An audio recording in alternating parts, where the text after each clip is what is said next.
गई थी। तब से ही तीनों एक दूसरे से मुंह फुलाए रहती थी।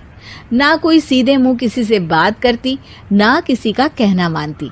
पड़ोसी भी इस बात को जानते थे और जाने कैसे कैसे बातें भी करते।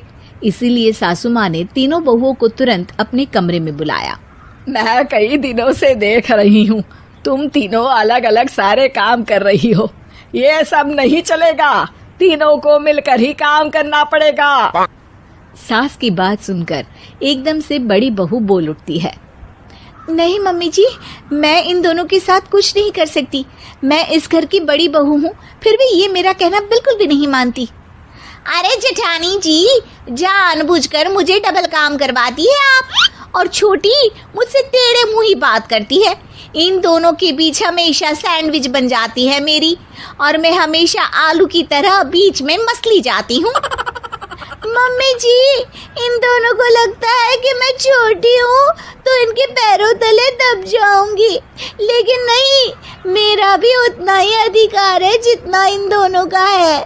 बड़ी आई दोनों मेरी चुगली करने के लिए, मुझे क्या कम समझ रखा है। तीनों बहू एक दूसरे से बहस करने लगती है और सास दोबारा ये देखकर टेंशन में आ जाती है और सबसे कहती है, चुप हो जाओ, अब से तुम तीनों सारे काम एक साथ करोगी, आंख बंद करके एक दूसरे की बात सुनोगी। तुम तीनों इस बात को गांठ बांध लो, वरना अगली छुट्टियों में तुम्हारा अपना मायके जाना कैंसिल।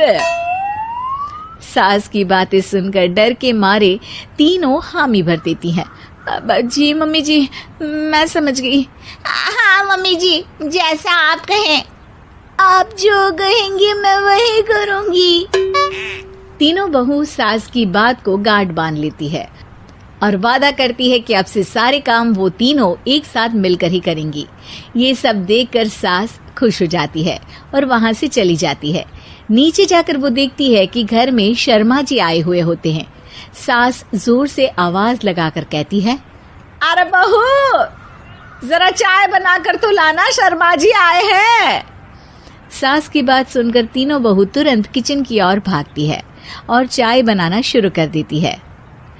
मुझे तो एकदम मसाले वाली कड़क चाय पसंद है, तो हम शर्मा जी के लिए मसाले वाली चाय ही बनाएंगे। अरे नहीं दीदी, गर्मी के मौसम में मसाला चाय कौन पीता है? मैं तो शर्मा जी के लिए इलायची वाली चाय ही बनाऊंगी। ये कैसी बात कर रही हैं आप दोनों? मेरी मम्मी ने सिखाया है कि मेहमान को ज्यादा दूध और शक्कर वाली चाय देनी चाहिए।